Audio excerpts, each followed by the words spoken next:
beautiful people. Another video was supposed to come out today, but I'm still editing that one, so instead you're getting a little Q&A while I work on a commission.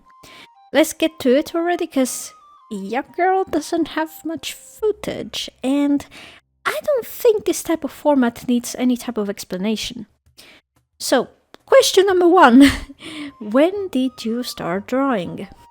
As a very little kid, up till 11 years old, I always drew. After that though, I stopped for a while and I just casually picked up the hobby again when I was 17/18, but I really started grinding to get better at it and potentially make it my job at the beginning of 2022. And that's also when I started posting my progress on Instagram by sharing an illustration almost on a weekly basis. And I ain't deleting those first drawings. No. They are staying there as a testament of the progress that has been made.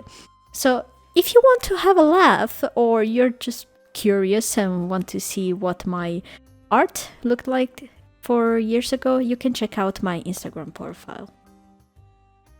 Question number 2.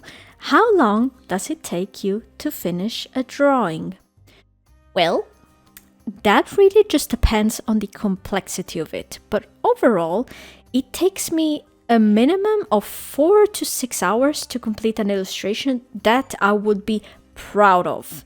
I think that should be specified, because I could technically finish one in 2 hours, but I can guarantee you it is not going to be high quality at all.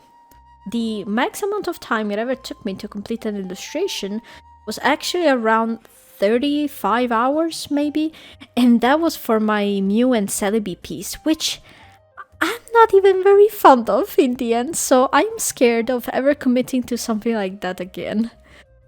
Question number 3. Are you ever going to make a comic/webtoon? That is very hard for me to answer. I would love to. I absolutely would. If I were to do it, it would probably be a webcomic, because it sounds the most fun for me to do and the easiest for me to manage.